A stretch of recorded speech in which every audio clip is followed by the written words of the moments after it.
You are on the brink. You are on the brink. You are on the brink.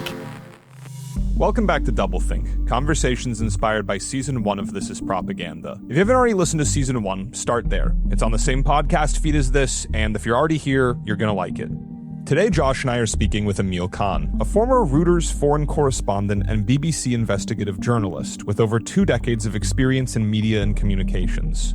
He's now the CEO of Valent, a firm specializing in countermeasures for organizations under threat from bot networks and disinformation campaigns.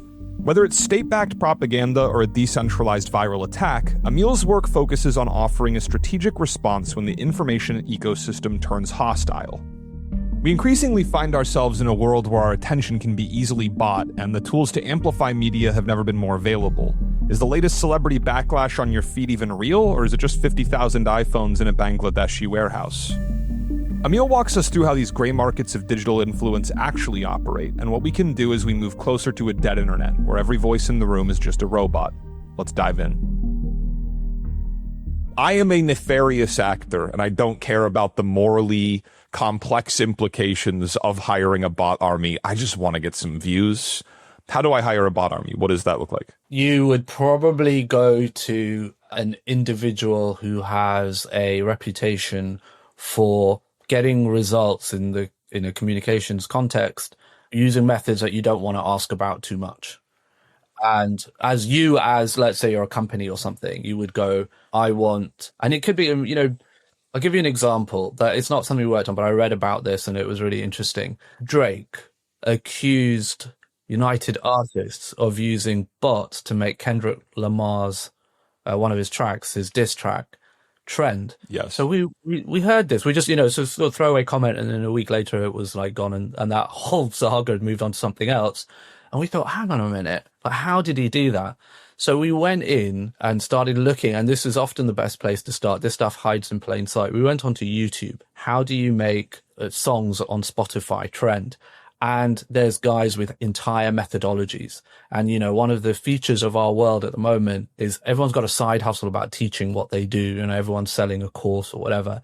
And this guy, and there was more than one guy, were talking about how they very specifically go to this particular service and sign up for a bunch of bots at a particular price. And then you go to another one which distributes it. And then you go to another one which likes it. And it's not really massively technically difficult. You don't need to learn even how to code or anything to be able to do this. But at the end of the day, it gets you what you want, which is a certain number of likes on that song in that case. Same principle if you're trying to tank a bank. So there will be individuals out there, and they definitely are individuals. I've seen American companies actually complain that there are people they've been attacked because somebody's gone to what they say a disinformation consultant. And that disinformation consultant, quote unquote, has gone away and learnt this stuff, maybe employs a couple of people, maybe has sort of outsources the bot army element of it, to guys it's normally in places like Vietnam, Bangladesh, Nigeria, where it's like this quite resource intensive activity running, bunches of computers hooked up and software and all that kind of stuff. And also you're in a regulatory environment where you're not being watched as carefully, where you're probably, it's harder to sue somebody in Nigeria than it is if they're in the US or the UK. So the methodologies are hiding in plain sight. If you want to go see them, they're just a YouTube search away. So it's kind of like a gray market, yeah, right? Or it's not overtly illegal, but if you're actively seeking it out, you can find it pretty easily and probably hire a PR person to help you facilitate it. Yeah, and the PR person would be, I suspect it's either, from what I've heard other people tell me, that it's either like, it could be a legit PR company that says, okay, there's a guy on the books who does some stuff that might be useful for you, and we don't want to talk about it anymore, you go talk to him. Or it'll be somebody who's like, nudge, nudge, wink, wink, I know how to do stuff. It's going to cost you. Don't ask me how I do it. Sure. We'll get you the result you want. I feel like, certainly since the advent of more complex telecommunications technologies, let's say, since the early 20th century, the ability for people to manufacture consent at scale has existed. And the ability for people to manipulate other people's views of reality has existed, whether that's, like William Randolph Hearst owning all the newspapers, all the way through to, I guess, Mark Zuckerberg and Elon Musk getting to shadow ban people who call them like ugly vampires on their social media platforms. Like, that tool has always been around and has been a reality. And if you're going to have a marketplace of ideas, there's almost an implicit implication that the marketplace of ideas will be imbalanced by the amount of money that the idea has backing it. Why does this feel like a new or more dangerous landscape to you? I think because of, well, there's the scale of it and the repeatability of it. So in the old days, if you were talking about, the playbook really on this stuff was written by the KGB and what they call active measures. The New York Times did a really good video essay on it and how it worked. And they break down stuff like peddling rumors that the CIA started AIDS, I think, something like that. And they show you how it was planted in a newspaper in India. And then that story goes into another newspaper, and they're all like these little media outlets that the KGB kind of had supported or had some interest in, or they were friendly towards them. That took months. That whole process took months and months and months. You can do that now today, and has been done, and is pretty much getting done every day in a matter of hours, and you can have a huge impact on, like, say, vaccine take up in the middle of a pandemic. So if you can reach that kind of scale, the impact that you can have and the real world outcomes that you can create are exponentially higher. And I think there's also, if you look at a more meta level, if you look at it at a higher level, there's also that when you start getting that kind of scale and it happens that frequently, you get a point where you wonder if our information environment is totally broken. And if that happens, then we're stuffed, right? Because how do you buy a house? How do you make a purchase? Those basic things that allow us to function as a society or even as individual level, how do you do that if you can't trust any information whatsoever? Do you feel like we've surpassed that event horizon of the information landscape being kind of like fundamentally broken? I don't think so. I think we're worryingly close to it. But I think there's a couple of interesting things also happening in this space. Like, a lot of my job is looking at the doom and gloom, but I promise you, I'm not a doom and gloom kind of person. There's a lot of it. And this is always what sort of drew me to this area, is that there's some really promising elements of it as well. So if we think about, so the information environment's changed, right? Like, so we had our big newspapers and big media outlets, BBC, NBC, whatever, that controlled, that sort of were the main sources of information. And that's broken. And that's happened in my working lifetime. And we are at this point, what we're talking about now, where it's all getting totally polluted and toxic. But then at the same time, you have amazing Substack subscriptions. You've got people doing newsletters, and you've got this atomization of the audience where people get the information that they want from sources that they like. And you can see people going, it's those same fundamentals of good media, news media particularly. People go, okay, there's a brand there. I get these guys. And it's often not an organization, right? It's becoming more about individual people. Sure. Whether it's Joe Rogan or it's, in the UK, we have podcasters with 2 or 3 guys, and that's a brand now. But you like that brand and you trust that brand because you know something about the people, and they've got a Substack that goes with it. They've got, real world events that go with it, and you curate as an individual. And we all do this now. So you create, you go, okay, I'm going to have a bit of that, and I'm going to have a bit of that. And I'm really into motorbikes, so I'll have that one. If you purposefully curate your YouTube channels, you can get some really, really good stuff. And I know a lot of people do that. So I kind of feel like that is positive, but we are in danger of being in a position where some people will get really good information on the risks coming out of politics, on how to do well financially, on, all the kind of things that you need to do to survive and succeed. But that'll be max about 5% of the population. That's an interesting idea, that almost like the economics of the marketplace of ideas will invert, where it becomes like a class position issue of where and how you can get access to actually like the most pure and distilled data points. Something I always wonder about with bots specifically is, I was born in 1993. I feel like a lot of like action movie plots or like shitty sci-fi movies in the early 2000s were very fixated on this idea of like nanobots being able to like clean up an oil spill. Like the idea that we'd be able to release these tiny robots that would solve problems. Why is it that so difficult? Like, it seems like that would be a simple solution to this entire problem. If we're saying that we're building all of these media ecosystems based on algorithms and algorithmic data, and they are being polluted by bad actors with 10,000 Samsung Galaxies, couldn't you just release a bunch of nanobots that like basically clean up the oil spill and like balance the scales out? Well, who would do it? That's the question. We, as a company, as an organization, we work on the assumption that there's no real solution coming from legislation, whether it's EU, UK, US, whatever. And then the companies themselves aren't really motivated to spend as much money as they would need to fix the problem. So you're left atomized. You have to be able to solve the problem. And the problem that you can solve is like an ink spot. You can solve your own problem. You as an organization or as an individual, you can protect your boundaries and kind of make it work for you. If we did have, nanobots or any kind of tool, then the question would be who's going to enact it? Like, is it going to be the platforms? Well, the economics of it don't work, which is probably what it comes down to. The economics of fixing Twitter is obviously something that Elon Musk has decided doesn't work for him. So from his own statements before he took over Twitter, so remember he said there's 25% bots and I don't want to buy it. And then, some sort of financial legal stuff going on. And then he bought it anyway. But he's on record as saying 25% of Twitter is bots and I'm going to clean it up. And he hasn't.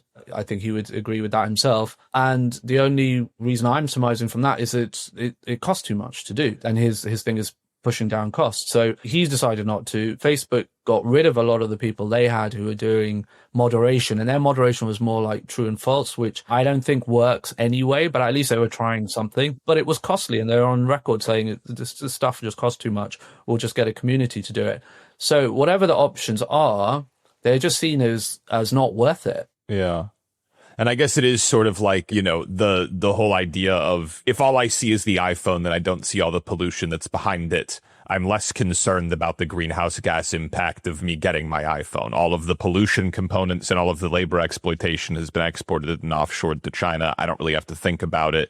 When you think about if our cities looked as fucked up as Twitter, maybe the government would care, but there's no like actual visual of the waste and of the amount of absolute nonsense that's slowly piling up in the streets. Are you familiar with like the dead internet theory? The dead internet theory being this idea that we've hit some kind of event horizon where the majority of the internet is robots. The majority of the content you see has been generated by artificial intelligence and is controlled and maintained by algorithms that are just kind of keeping everything self-pumping. Robots commenting on stuff made by robots and for robots that are the algorithm. Do you think that's true? I think we are definitely heading there. I know when people first started talking about the dead internet theory, it was kind of seen as this crazy conspiracy theory spinning out of Reddit or somewhere. But especially in the last sort of year or so, and with the rise of LLMs, it's become so much easier to spin up bots that comment. Maybe they comment 1,000 times a day, and each comment will be unique. It's not cut and paste anymore. Sure. That makes the job of people like us harder, because back in the day we just used to look for cut and paste comments. So that has definitely speeded up. I see more videos on YouTube that are generated via generative AI, and we're normalizing it. We're just becoming like, that's cool. That's just cool content. And maybe that's normal, but it is getting us to a point where you can see, and it's not going to surprise anyone, that there'll be a generated piece of content and all the comments on it are generated and all the views are just crawlers. And, there was no human involved in any part of that. It's somebody's side hustle. They're trying to earn money for the clicks, which totally happens. And maybe they're getting a couple of $100 a month into their account for it. They're happy, but yeah, there's no human in there. Yeah, and the social media companies are doing it now. Like, I think it's Meta's goal to have most of the content people consume on Instagram, Facebook, and all of that be generated by their AI, because then they don't have to pay out creators. They get to keep more money for themselves. Absolutely. And that, when Mark Zuckerberg made that statement about how they were getting rid of content moderation, and everybody got upset about that. But at the same time, he also made that comment about how we're going to have AI accounts. And that kind of got missed. And for us, I remember for me, I was like, wait a minute, that is the really interesting thing. Because a few days later, we started seeing these AI accounts on Facebook, and they were like, every man kind of, there was a dad, middle-aged dad, there was a mum, and they wrote on them, AI account. And there was huge pushback on Reddit. There was a whole sort of thing for a couple of days. People were really annoyed and they pulled them. But there's definitely you can see that'll come back. That's not going to go away. And the reason is because, the thing that social media did was it drove down the unit costs of producing content and gaining attention, right? You don't have to make $1 million movie, right? You can get a whole bunch of attention by just getting people to make their own content. But then you can go one step further because people are still unreliable. You still have to give them money and they cause all sorts of problems for you down the line. So yeah, just get AI to do it. From a corporate perspective, it makes so much sense for them. Edward Bernays had a quote that was, "The only cure for propaganda is more propaganda." And it sounds like you would not agree with the premise that the only cure for bots is more bots. What do you think the cure is? I think that the principle that we work on is that you have to outcompete. So when we say it's down to the organization, you have to outcompete. So the bots and the methodologies they use are designed to create an artificial mechanism for getting attention, right? So the goal is attention, and they're doing A/B testing. They're doing, they're using rage bait and all the rest of it to get attention. You can still get attention without doing that. It is harder, but it's back to the same principles. And where we help as a company, for example, is where we pride ourselves in reverse engineering what the bad guys are doing. And that's not the same as doing what the bad guys are doing. So reverse engineering looks like, let's talk about the banking collapse, right? So 20 banks are hit in the US. And somebody out there, maybe more than one person, maybe more than one actor, is going out and testing narratives on bank by bank by bank. They're all getting tested with these narratives. And the narratives are things like their deposits are insecure. They have lent too much money to these Silicon Valley bros and they're all about to lose it. Now, those work with some banks, but not others. The New York Community Bank, it just bounced off them because their sort of image is like this mum and pop store sort of thing going on. So it just didn't work. So they just kind of moved on and they just left them. But First Republic got hit and totally collapsed. So what we do is we would be able to go in and say, you're being tested now, and this is where the testing is failing. So you've got right now, if there's only bots looking at it, don't worry about it. When it gets to real people, that's your trigger point to have to take some action. And the action that you need to take is to focus on the thing that the real people are disagreeing with. So if these guys are saying these guys are lending to, dodgy Silicon Valley, types who are going to blow it on fast cars or whatever, and people are pushing back and going, that's rubbish, I don't believe that at all. That's your beginning point for your comms. That's what you point your PR guys at. So you need some help in terms of looking at the signal rather than the noise. But once you do that, the principles are still the same. Go get attention. I've been fascinated by this idea of what that tipping point is. I don't know if you have any sense for like a general rule of how much bots have to feed something before it starts to take hold with humans and then they run with it. I'll give you an example because the other big one, pop culture one that has been in the news is the whole Blake Lively, Justin Baldoni thing that New York Times had a big article about how a PR firm was like, we can buy anyone, we can get you to the top of Reddit at any point. And I've certainly, I don't subscribe to pop culture subreddits and stuff, yet it keeps infiltrating my feeds in different ways. And now at this point, you can go, I saw an Instagram video it was like a Saturday Night Live performance from the SNL 50. They weren't even in the clip. And yet the comment section was dominated by people complaining about Blake Lively and Ryan Reynolds and all of that, because I guess they were maybe at the show at one point. And I'm like, is this all bots, or is at this point the bots have succeeded so much that people have made it their entire identity to just complain about them? And if you could just speak about what are those threshold, is there a rule of thumb or how does that work? We can see when that threshold is reached because we can see when people versus bots are engaging on a topic.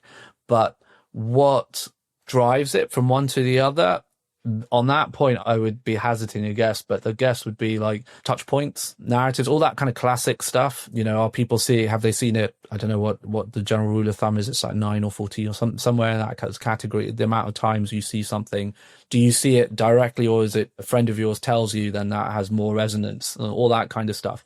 But and then the narrative itself also has to be kind of attractive. It has to like sort of press some sort of psychological goal, psychological button. And celebrity stuff, is fascinating to watch, right? Because sometimes it just falls flat, and sometimes it works really well. So with all this conversation about AI taking over comms and PR and those kind of areas, I still think that those kind of people, the ones that you just mentioned, they are enormously effective at what they do, regardless if we agree with what they do or not.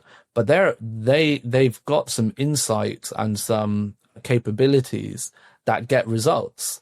And I suspect a lot of those are not, I don't think those kind of, they for sure can use AI to help them, but they can't go into ChatGPT and say, how do I make, a narrative about Blake Lively and Baldoni sort of a trend and get everybody talking about it at the BAFTAs or the Oscars or whatever. It's not possible. But there's a human being sitting there thinking about it and making that happen.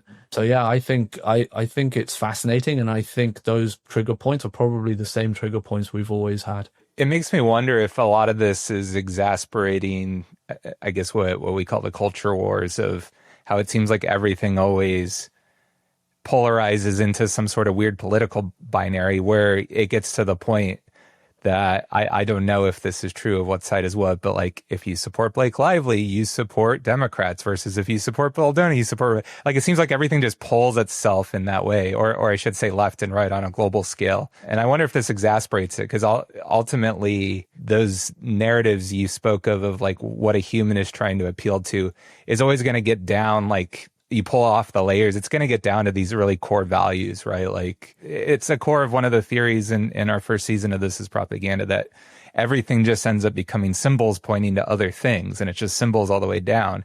And that eventually, like, it creates, I called it almost like a binary tree, where it's like, it's all eventually going to go to one side versus another. If it's just symbols pointing to symbols, it's inevitable. And so it's like, there's nothing political about it, yet it becomes political. The other issue with AI generating so much content like this is that if it's A/B testing, it's trying to poke and see what's going to like appeal to people.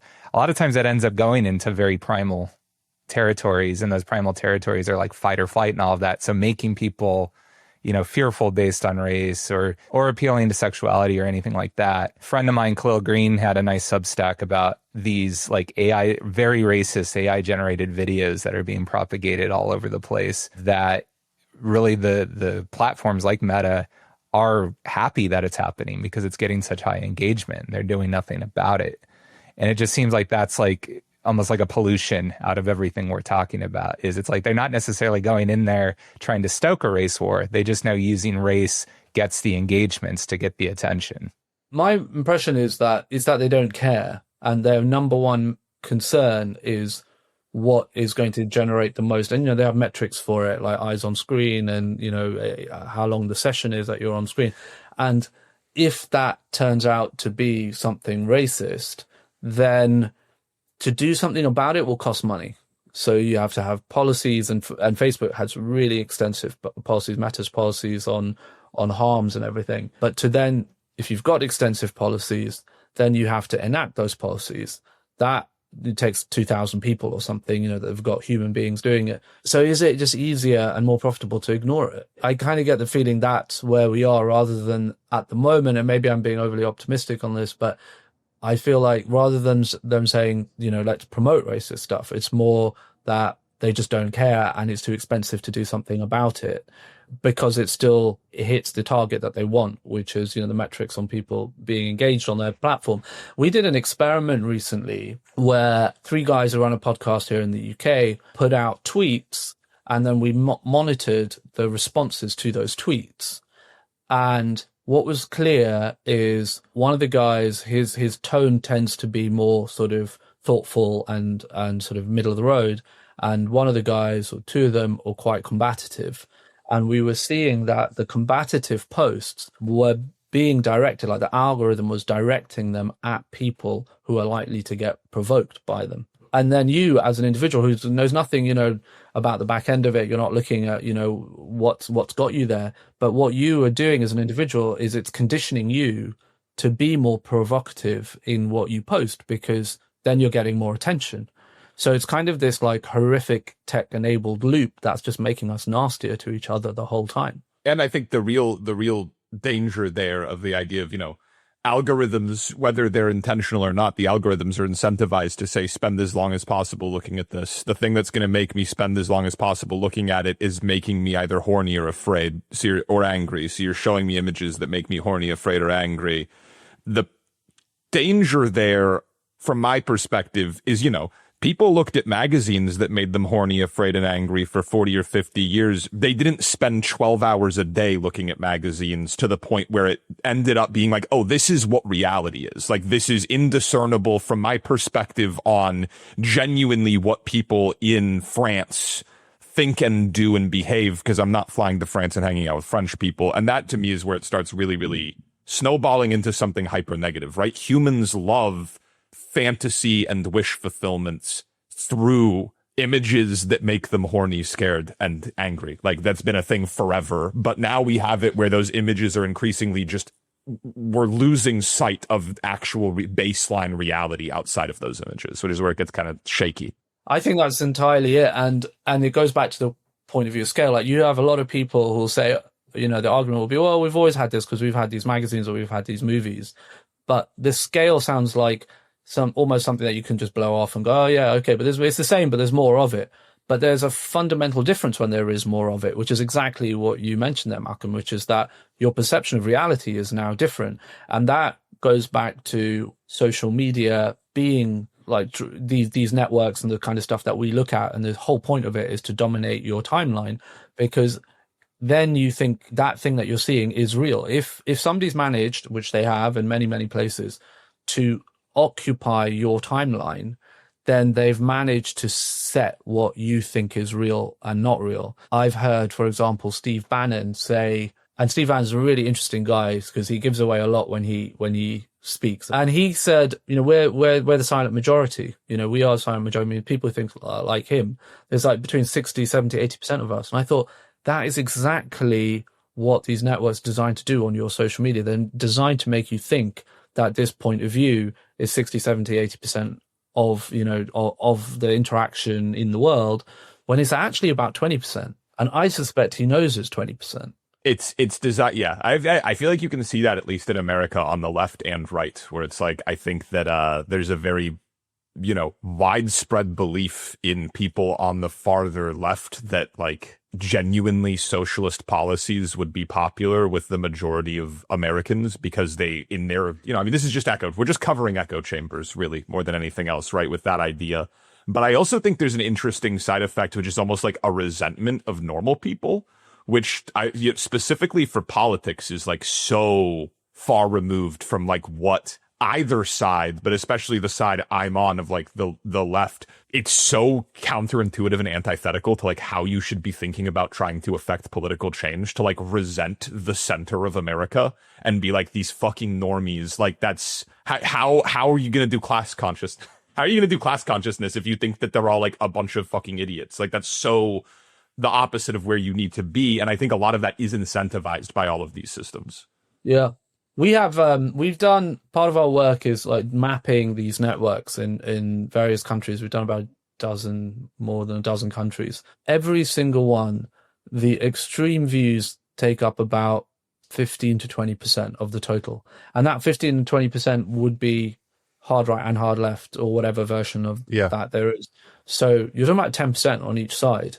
So the bell curve really, really, the middle is way, way bigger by far. It's interesting that now, interesting in a bad way, that every nationalist or every kind of actor out there, populist type actors, whatever, they're constantly trying to make you think that their 10% is really 80% and is just not. The risk isn't that the 20% extreme views become the majority. The risk is that the majority are disillusioned enough to not do anything about it.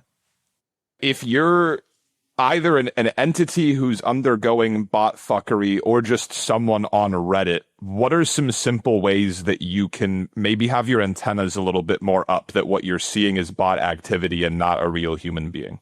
I think as consumers of information, because it's so much more a part of our world and it's the scale of it is so much bigger, we have to be more informed in the way that we consume it. We have to be better informed consumers. And I know I kind of wince when people say, oh, we should do media training, media education and stuff. And as a journalist, to me, as a former journalist, that means that I'm going to, be maybe hauled in front of my kids' school to talk to them about how, media works. And it's the kind of thing. I was meeting a friend of mine who's a journalist yesterday, and we can talk for hours about how the New York Times works versus the Washington Post and all that. But I think none of that really matters to your average person. I think you just boil it down to, why am I having this response to this content, and who's behind it? One thing I've noticed in our work is that people in developing countries are much more critical about the information that they consume. I think that because they are in environments where they've never trusted state media anyway, and then they end up in this scenario where every actor in their world has got a social media account, and they're very, like, when we have conversations about networks and disinformation, bots and whatever. Like, normally I can still, if I have a conversation with the BBC, with a friend from the BBC, especially if they're of a certain age, about my age or older, they just struggle. They're just like, what? They do what? They're just like, they were not, like, they didn't grow up in an environment where that was a thing, and they're really struggling to understand it now. But if you go to Khartoum today and you say, you need to be careful about what you're seeing on social media because a lot of it is bots. No, of course, yeah, I know that. And networks, yeah, and that account is really dodgy. And this, because you come from a background where information is not inherently trustworthy just because it's got the stamp of a media outlet or the government on it. That's a given. You've been raised in that. And then on top of that, you're in a war zone, so you need to know what's true and not true, because going down the wrong road could get you killed. This version of social media is only like 8 years old too. The like interest graph algorithm driven social media is, I believe, sprung up around 2015, 2016. So people have to adjust to it. I think you're already seeing like corrections to it. There's a reason why Substack, for example, is becoming more and more popular. People are recognizing and saying, oh, I need to stop passively letting stuff be served to me. It's no longer who I follow. Now it's just detecting what gets me going. So now I need to opt in, and I need to go to these platforms like Substack, podcasts, YouTube subscriptions, Patreons, and those types of platforms in order to be deliberate and curate who I follow. And yeah, it's so early right now. To me, that's another tangible thing that I would recommend. I very much try to follow that. I have 30 minutes of see what bullshit's happening on Instagram time, but the rest of it is spent in spaces that I've curated. The flip side of the coin is that you can, but I think it's a very small amount of people who do this. You can curate something really toxic and horrible, and there will be people out there offering you toxic and horrible, right? And you can really get into that wormhole very quickly. Yeah, I think about that a lot. Like, once you've curated and put yourself in the bubble, it's kind of hard to get you out of it. Yeah, and that's the weird paradox, right? I don't have a definitive answer to this. I think we're still really struggling to figure it out. If how you respond to fringe thinkers like Alex Jones, for the sake of the example everyone knows, is by deplatforming them and saying, these ideas are fucking dangerous. Put them all in this closet over here. Anyone who was just kind of engaging with the ideas is now over in a closet. You've taken them out of like any hope of being in a mainstream with a monoculture with everyone else, and are saying, no, go over in the closet. That's where you fucking belong. So of course they're gonna be made more extreme, right? They, like, by proxy of that. And then also the ideas kind of become sexy because you're telling me they're dangerous. Like, you're like, I'm like, oh, the dangerous ideas are over there.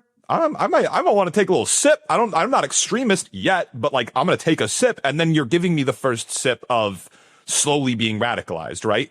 But on the flip side, like, we all know the paradox of like fascism flourishing in democracy, right? Where like, if you allow it to flourish, it will then in itself reach a event horizon that ends up suppressing speech and creating an authoritarian regime. So it's like, how the fuck I don't know how we balance that out. It seems like a thing we're still struggling to answer. It's the act of putting somebody like Alex Jones on a pedestal, right? Because, why is he on that pedestal? So he can turn up, if Alex Jones was in the UK, he might turn up on Newsnight or something, one of our TV shows. And that sort of, he'll move from his YouTube platform into mainstream media. And if that happens, that's because somebody at the BBC who's probably, in the production team has gone, shit, that guy gets a load of views. But say those views are fake. Say he's not. So there's been an effort to make Alex Jones look really popular.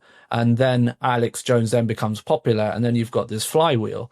So instead of like reacting to that by saying, let's take him off here and let's put him in a box. My sort of view of this is if these kind of malign actors, toxic actors, whatever, are gaming the information space to look more popular and therefore more relevant than they are, then what we really need to focus on is taking that manipulation away, is like taking those tools away.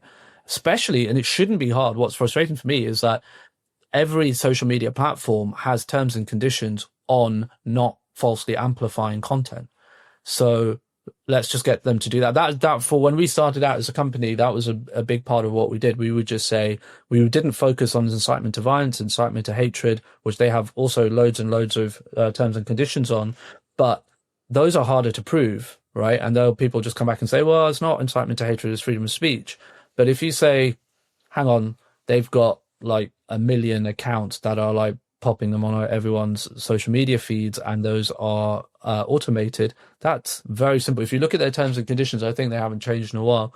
You'll see it's just like it's straight and it's direct. Automated coordination and amplification is not allowed, period.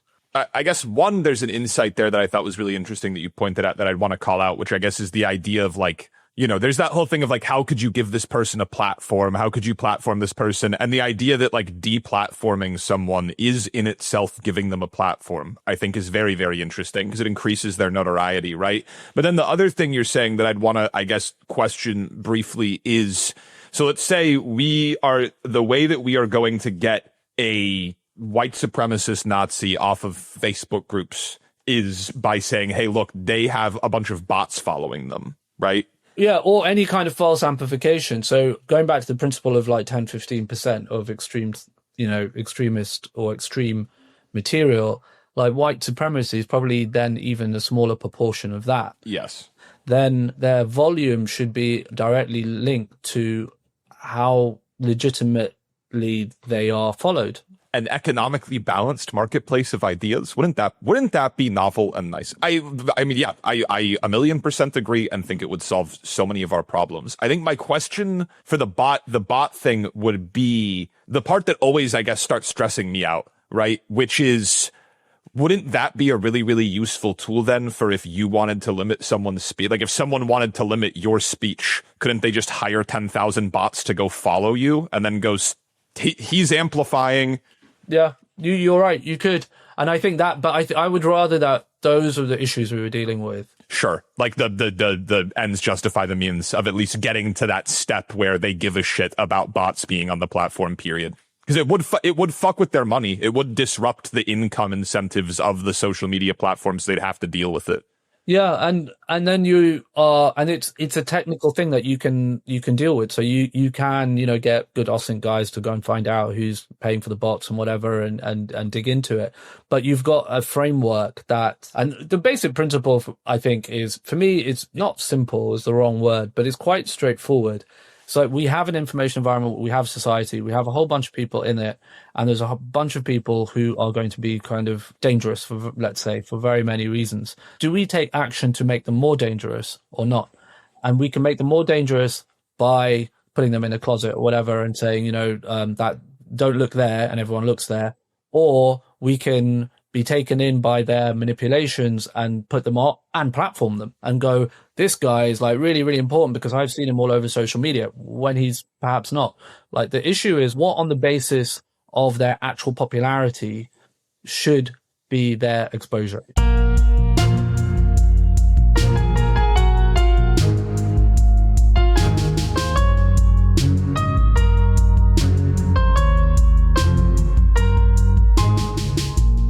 This is DoubleThink, conversations inspired by the themes of This Is Propaganda. Your hosts are Josh Belhumeur and Malcolm Critcher. This is a production of BRINK. You can learn more at brink.com.